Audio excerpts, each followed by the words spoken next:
क्या आप category A में बिलोंग करते हैं या कैटेगरी बी में, ये डिसीजन आपको करना है।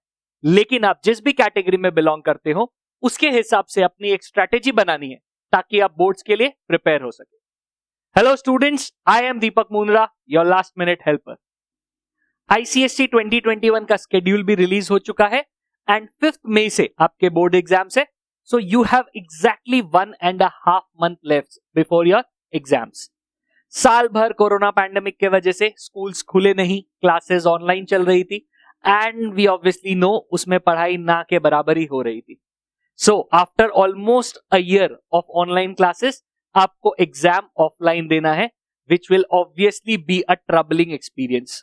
सो इस ट्रबल से बचने के लिए आपको अपने आप को प्रिपेयर्ड रखना पड़ेगा ताकि आपको वो प्रॉब्लम्स फेस ना करनी पड़े जो कि जनरली करनी पड़ सकती है। सो अब हम बात करेंगे कि इस लास्ट मंथ में हमारा प्रिपरेशन किस तरह से प्रोसीड करना चाहिए, क्या हमारी स्ट्रैटेजी होनी चाहिए। वो जानने से पहले हमें जानना चाहिए कि हम किस कैटेगरी में बिलोंग करते हैं, आप कहां स्टैंड करते हो, ठीक है ना, in terms of your preparation towards your boards exam. मैं इन स्टूडेंट्स को जो भी इस साल 2021 दे रहे हैं उनको दो कैटेगरीज में डिवाइड करता हूं। पहला है कैटेगरी ए, वो स्टूडेंट्स जिन्होंने साल के स्टार्टिंग से अपनी पढ़ाई स्टार्ट कर दी थी, थोड़ा थोड़ा करके ही चाहे, लेकिन वो पूरे साल पढ़ते रहे हैं। उन्होंने पूरे साल को हॉलीडे की तरह ट्रीट नहीं किया है, वो एकदम आराम से पढ़ रहे हैं पर पढ़ रहे हैं और ऑलमोस्ट नियर अबाउट जनवरी टू फरवरी में उनका सिलेबस कंप्लीट हो गया था।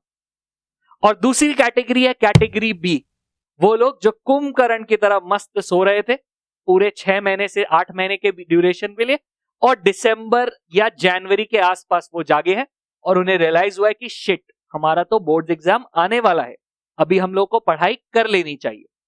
सो आप किस कैटेगरी में बिलोंग करते हैं, कैटेगरी ए या कैटेगरी बी, वो आपको डिसाइड करना है।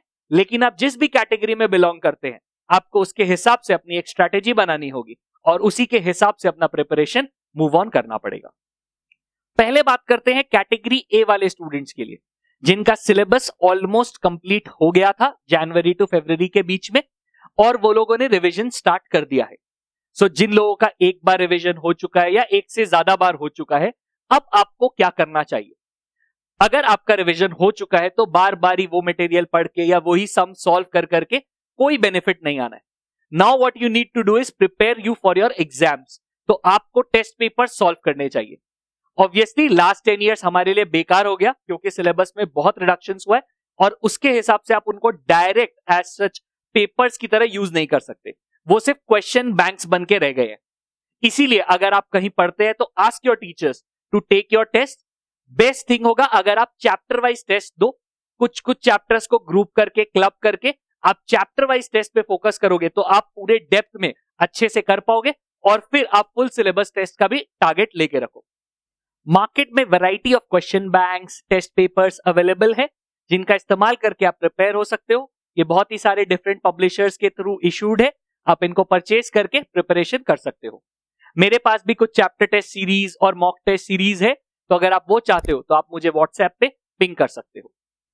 Coming to category B students, category B वाले लोग आप बस यहीं पे रुक जाओ मतलब अब जितना आपने कंप्लीट कर लिया है उसके आगे फिलहाल के लिए कुछ भी नया ट्राई करने का कोशिश मत करो।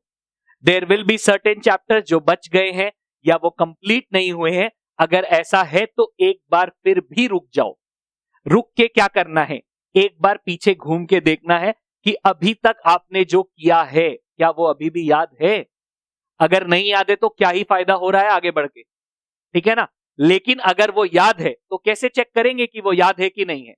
जनरली बुक्स के एंड्स में चैप्टर टेस्ट गिवन होता है, तो ऐसे करके चैप्टर टेस्ट या जो बैक क्वेश्चंस है उनको सॉल्व करो। उनको सॉल्व करके देखो कि क्या आपसे वो सब सॉल्व हो रहे हैं, क्या आपको अभी भी वो याद है, कॉन्सेप्ट्स क्लियर है। अगर नहीं है तो पहले उनको रिवाइज करो, नहीं तो आगे बढ़ने का कोई फायदा नहीं है। जैसे जैसे आगे बढ़ते जाओगे पीछे का सब रिमूव होता जाएगा। That is not a very good thing. So इसके लिए सबसे पहले within a span of 1 week आप सब कुछ पूरा पहले रिवाइज करो, देखो कि क्या आपसे हो रहा है क्या। उसके बाद आप देखो कि आपका कितना बचा है। अगर अभी भी 50% से ज्यादा बचा है तो द बेस्ट प्रैक्टिस कि आगे बढ़ते रहो और प्रैक्टिस और चैप्टर्स को कवर करो। लेकिन अगर बहुत ज्यादा नहीं बचा है, कुछ सर्टेन चैप्टर्स है, तो अपने टीचर से डिस्कस करो कि आपके क्या चैप्टर्स बच गए हैं और उसके बेसिस पे अब आपको क्या करना चाहिए। अगर चैप्टर्स बहुत डिफिकल्ट है तो आई वुड एडवाइस कि उन चैप्टर्स पे बहुत ज्यादा टाइम लगा के कोई फायदा नहीं है। इससे बेटर तो यही होगा कि आप क्वेश्चन बैंक सॉल्व करो, टेस्ट पेपर सॉल्व करो, जो कि आपको आगे टेस्ट से प्रिपेयर करने में हेल्प मिलेगा। लेकिन अगर आपके कुछ इजी चैप्टर्स बचे तो फिर फटाफट उनको कवर कर लो। आप मेरे को भी कांटेक्ट कर सकते हो व्हाट्सएप पे, मुझे बताओ कि आपके क्या चैप्टर्स बाकी है एंड आई गाइड यू कि आपका बेस्ट कोर्स ऑफ एक्शन क्या होना चाहिए। तो मुद्दे की बात यह रह जाती है कि there is no hard and fast rule कि किसको क्या करना चाहिए। वो डिपेंड करता है कि आपने अभी तक कैसे तरह से प्रिपरेशन किया है। इन कमिंग वीडियोस में डिस्कस करूंगा एक एक सब्जेक्ट वाइज कि किस तरह से आप अपने रिवीजन को प्रोसीड कर सकते हैं और कम टाइम में फटाफट अपने चैप्टर्स का रिवीजन कर सकते हैं। As always, please hit the like button, subscribe to the channel and share it with your friends ताकि ये ज्यादा से ज्यादा तक लोगों तक पहुंच सके और कम से कम स्टूडेंट्स को अपने एग्जाम्स फेस करने में डिफिकल्टी हो।